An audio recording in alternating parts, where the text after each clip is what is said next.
In the late 1800s, most ocean liners were no longer powered by wind, but instead by coal. This new fuel source meant that their engines were always hungry for more. Since it was impractical to carry all this coal at once, it was imperative to have refueling points along the way. Islands like the Canaries and Cabo Verde quickly became oceanic pit stops, way stations where ships would take on tons of fresh coal before resuming their journeys. However, handling coal is a truly heavy job. Carrying the enormous quantities required for the ships by hand or mule is extremely slow and labor-intensive. To solve this, new inventions appeared to make everything easier, safer, and more efficient. Over a century ago, the port of Mindelo in the island of São Vicente contained an aerial ropeway that was used specifically for transporting coal inside large buckets that cruised overhead along the scenic beachfront. It had a capacity for transporting over 15 tons of coal per hour, but during busy times it carried even more. A major advantage of aerial ropeways was, and still is, that they are very inexpensive to operate. Building railway infrastructure is expensive, as are massive loading cranes. The buckets of the ropeway can be easily filled by smaller cranes, and the whole system was supported by only a couple dozen pylons, wire rope, and buckets.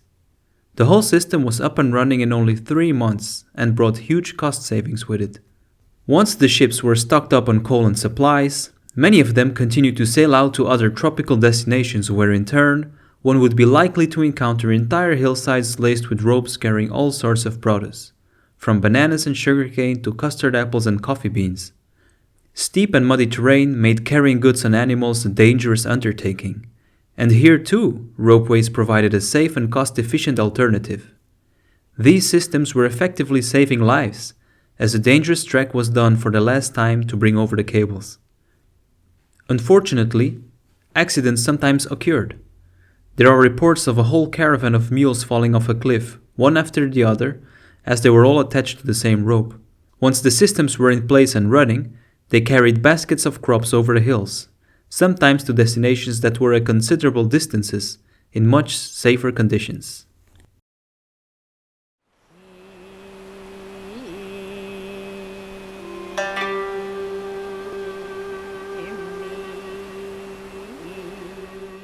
Humans have been using ropes for a very long time. In the Far East, rope-driven systems were used for carrying goods in mountainous regions, likely for more than 2 millennia. Some systems were purely human-powered, like the yaen, which means field monkey. Farmers and villagers would cross valleys seated in a sling, pulling themselves across valleys and over rivers. Even today, one can still find remnants of this old technology across rural Japan. The ropeway as we know it today took its form in what is now Poland in 1644 thanks to the work of Wiebe Adam. He is credited with creating the world's first cable car, used for moving soil from the mountain on one side of the city to the bastion on the other side, which was later named after him. Tons of soil was transported by mechanized cable, replacing the cars that were drawn by horses. For centuries, water was one of the main sources of power. You can learn more about it in my video about hydraulic power. Whether you needed power for a mill, a smelter, or any other industry, one thing was certain: you wanted to build it next to a river or a stream. This, however, has a major drawback. Sometimes there is no convenient place to build next to the water source, or perhaps there is no stream of water in the location where you need the power. For instance, what happens when you need power deep inside a mine or on the other side of a mountain? Unless you're the Prophet Muhammad, you can't exactly move a mountain.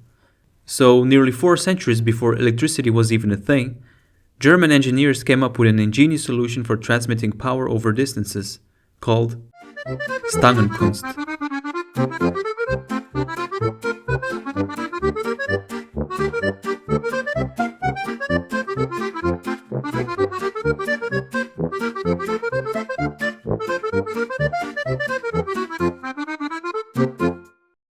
Literally translated as the art of rods, Stangenkunst is telodynamics in action. Power carried not by wires in this case, but by reciprocating wooden rods linked end to end. A distant water wheel provided power to pumps deep inside the mine shafts, carried over rods moving back and forth. Over time, this evolved into so-called jerker lines, which use steel cables instead of wooden rods. A single engine provided enough power to drive multiple oil wells at the same time. Some jerker lines are still in use today, as is the case for the Fairbank oil fields in Canada. ASMR enthusiasts will certainly enjoy this almost hypnotic pace of 11 beats per minute, the same as relaxed breathing.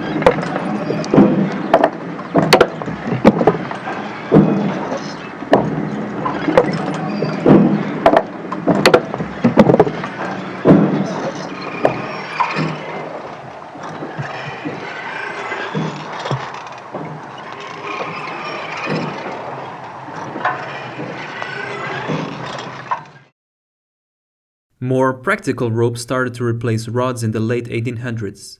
Hemp ropes were rolled from high-quality fibers, twisted tight and joined at the ends, carrying power silently across distances. Many factories were operating with endless rope drives, where a single steam engine made a massive flywheel move the ropes powering lathes, saws, presses, and all types of machinery. A remarkable example is the Swiss town of Schaffhausen. It is located near the mighty Rhine Falls, where lots of energy was up for grabs, but unfortunately, the cliffs were too steep to allow for any factory to be located there. The solution came with one of the most ambitious wire rope transmissions ever built.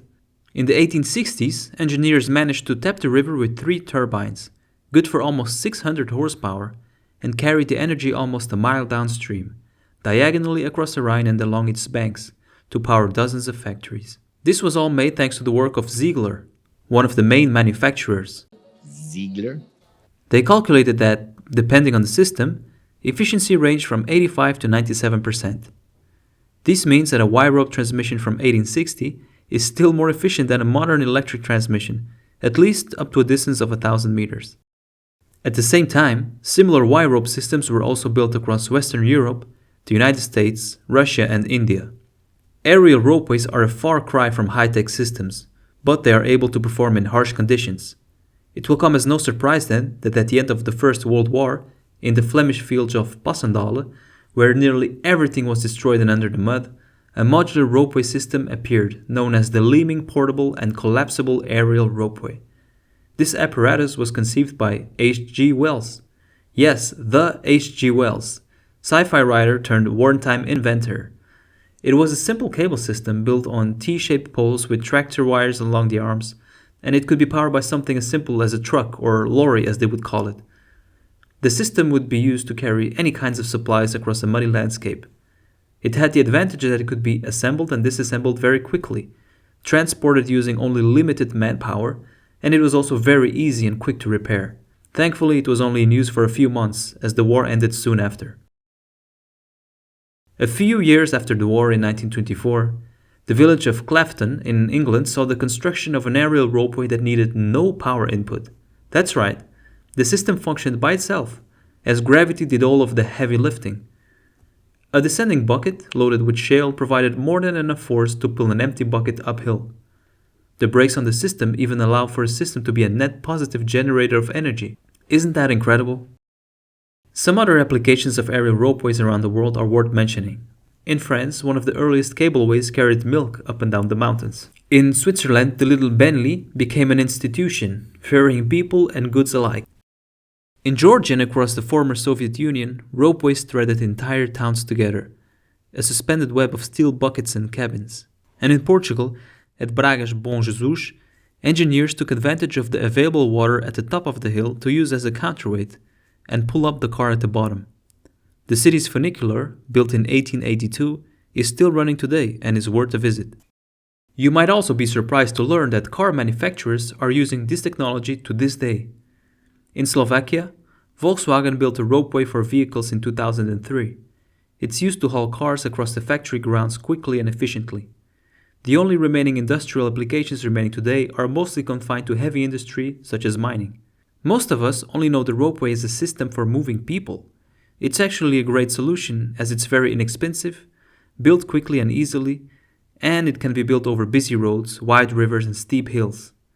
Many cities are currently investing in this technology, and they show great results. Finally, as a side note, technically the Paternoster elevator can also be considered a vertical rope drive for moving people. Moving up and down in a continuous chain, people step on and off at will. Once, they used to be quite common, but now you will have to travel to Germany if you wish to ride one. Rope transmissions have all but disappeared, as electricity became the most common way to transmit power. It's true that modern AC grids can send power thousands of kilometers with just a few percent of losses, but as we saw, rope drives are still more efficient over short distances.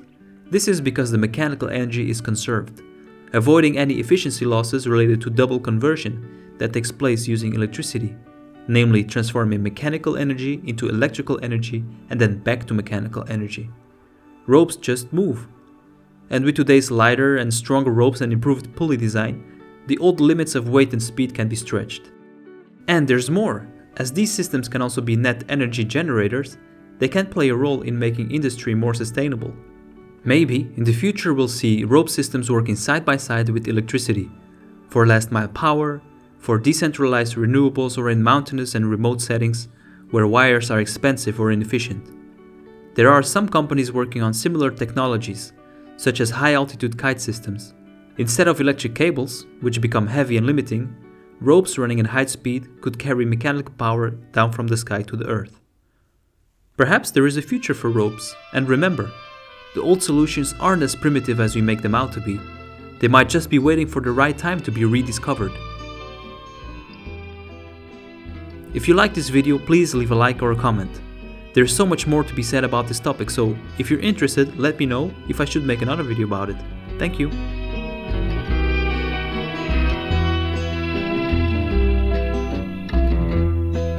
Tarde triste de sol posto, não vá correr, oi que desgosto. É nosso poeta que morreu. O povo inteiro tá a sofrer.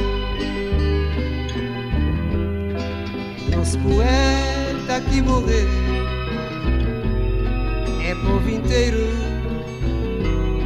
tá a sofrer.